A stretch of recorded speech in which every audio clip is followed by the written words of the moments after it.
स्वागत आहे तुमचं सर्वांचं पूजा विकास ऑफिशियल 1997 या यूट्यूब चॅनलमध्ये। तर व्हिडिओचं थंबनेल पाहून तुम्हाला लक्षात आलंच असेल की आज छान असा ज्यूसचा व्हिडिओ मी तुमच्यासाठी घेऊन आलेली आहे। तर कुठला ज्यूसचा व्हिडिओ हे तुमच्यासाठी मी घेऊन आलेली व्हिडिओ थंबनेल पाहून लक्षात आलंच असेल, त्यामुळे या यूट्यूब चॅनलवरती नवीन असाल तर सबस्क्राइब करून घ्या आणि कमेंट बॉक्समध्ये व्हिडिओ कसा वाटतो ते सांगा। तर व्हिडिओ शेवटपर्यंत बघा। आपण आज इथे चिक्कूचा ज्यूस बनवणार आहोत। खूप कमी साहित्यापासून उन्हाळ्यामध्ये सगळ्यांना आवडणारा पेय आहे, थंडगार पेय आहे असं आपण बनवणार आहोत। त्यामुळे चिक्कूचा ज्यूस हा व्हिडिओ शेवटपर्यंत नक्की बघा। तर चिक्कूचा ज्यूस बनवण्यासाठी आपल्याला सर्वात अगोदर 2 ते 3 साहित्य लागणार आहे, त्यापासूनच आपण इथे चिक्कूचा ज्यूस बनवणार आहोत। तर हे मी मार्केटमधून ना फ्रेश असे छान चिक्कू घेऊन आलेली आहे आणि त्यानंतर त्या चिक्कूंवरती चीक वगैरे होतं ते मी इकडे स्वच्छ धुवून घेतलेलं आहे। स्वच्छ धुवून घेतल्यानंतर त्याच्यावरतीची साल आहे आपण तुमच्या हातानेही काढू शकतो किंवा जे चाकू असतं किंवा कटर वगैरे ते असतं ना त्याच्यानेही तुम्ही हे सगळं वरचं टर्पल वगैरे काढून घेऊ शकतो, जेणेकरून आपला हे जे आहे ना सगळं सॉफ्ट बनेल आणि ज्यूस पण एकदम टेस्टला छान लागेल। त्यासाठी हे सगळं आपण जे टर्पल आहे ना ते वरचं काढून घेणार आहोत। तर बघा इकडे मी स्वच्छ धुवून घेतले सर्व चिक्कू एका प्लेटमध्ये काढून घेतलेले आहेत। त्याच्यावरती जे नंतर डाग वगैरे होते ते पण काढून घेतले मी आणि त्याच्यानंतर इथे वरचं जे टर्पल वगैरे आहे ना ते मी इथे हाताच्या सहाय्याने काढण्याचा प्रयत्न केला। ते मला काही निघालं आणि काही ना घट्ट झालेलं होतं, थोडंसं ते टर्पल आहे ना मला निघत नव्हतं, तर मी थोडंसं चाकूच्या सहाय्याने काढून घेतलेलं आहे। तर सर्व चिक्कू इथे मी क्लीन करून घेतलेले, स्वच्छ करून घेतलेले आहेत आणि नंतर टर्पल काढून घेतलेले आहेत। तर इकडे मी सर्व एका प्लेटमध्ये घेतलेली आहे।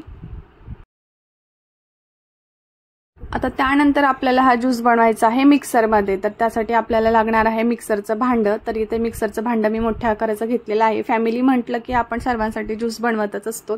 तर इकडे मी मिक्सरचं भांडं घेतलेलं आहे, त्याला स्वच्छ धुवून घेतलेलं आहे आणि त्यानंतर ना आपल्याला त्या चिक्कूमधल्या सगळ्या बिया काढून घ्यायच्या आहेत, म्हणजे त्याच्या उभ्या अशा फोडी करून घ्यायच्या आहेत आणि मधल्या सगळ्या बिया काढून घ्यायच्यात। एकही बी त्याच्यामध्ये चुकूनही राहता कामा नाहीये। तर त्याच्यामुळे मी इकडे सगळ्या बिया काढून घेतलेली आहे त्याच्या आणि सर्व इथे त्याच्या फोडी आहेत ना प्लेटमध्ये घेतलेल्या होत्या। त्यानंतर माझ्या प्लेटमध्ये सर्व फोडी करून झाल्यानंतर म्हणजे जेवढ्या चिक्कूचं मला ज्यूस करायचं आहे ना ते सर्व बिया बाजूला काढून झाल्यानंतर मी इथे मिक्सरच्या भांड्यामध्ये सगळे फोडी घेतलेले आहेत।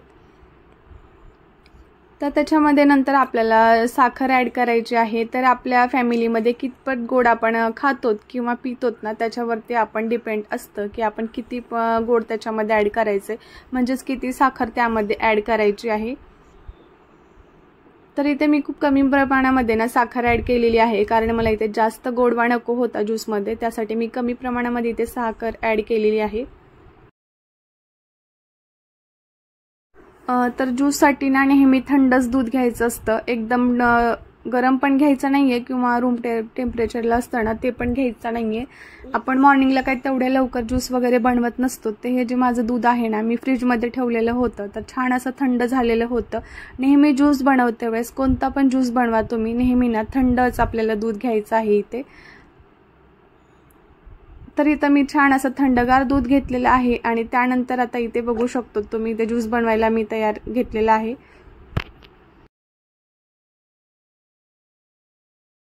तर चला आता काहीच मिनिटांमध्ये आपल्या इकडे ज्यूस रेडी होणार आहे। तर आता मी मिक्सरमध्ये इथं ज्यूस बनवून घेते।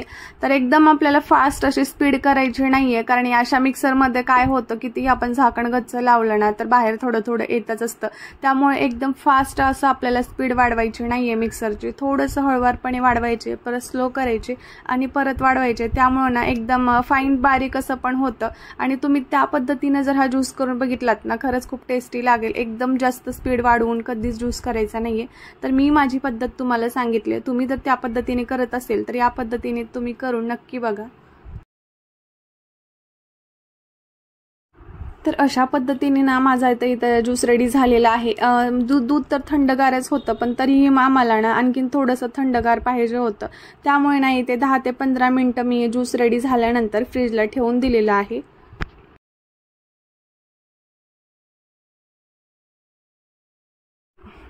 तर आता ना 10 ते 15 मिनिटं झालेले आहेत आणि माझा जो ज्यूस आहे ना एकदम छान असा रेडी झालेला आहे. म्हणजे आता आपण फॅमिलीमध्ये सर्व करू शकतो ज्यूस. म्हणजे सगळ्यांना दुपारच्या वेळेमध्ये ना एकदम थंडगार असं काहीतरी पाहिजे असतं, त्याच्या पद्धतीने आपण सर्वांसाठी हा ज्यूस करू शकतो. तर आईसचे तुकडे जे आहे ना, जेव्हा आपण मिक्सरमध्ये दूध, साखर आणि चिकू हे सगळं मिक्स करून घेतोत ना, तेव्हा तुम्ही त्याच्यामध्ये आईस ॲड करू शकतो. पण कोणाकोणाला काय होतं, जेव्हा तुम्ही पिण्यासाठी घेणार असतोत ना तेव्हाच पाहिजे असतं. तुम्ही दोन्ही पद्धतीने ट्राय करू शकतो.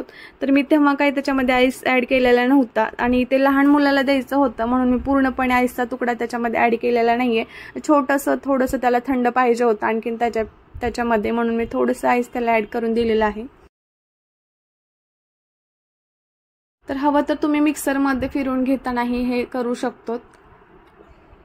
तर आजचा हा चिक्कूचा ज्यूस व्हिडिओ तुम्हाला कसा वाटला हे व्हिडिओच्या खाली कमेंटमध्ये सांगायला विसरू नका. असेच तुम्हाला ना उन्हाळ्यामध्ये थंडगार पेय म्हणजे थंडगार ज्यूस असे पाहण्यासाठी पिण्यासाठी या यूट्यूब चॅनलला सबस्क्राईब करा. तसेच या यूट्यूब चॅनलवरती छान छान रेसिपीज तुम्हाला पाहायला भेटतील.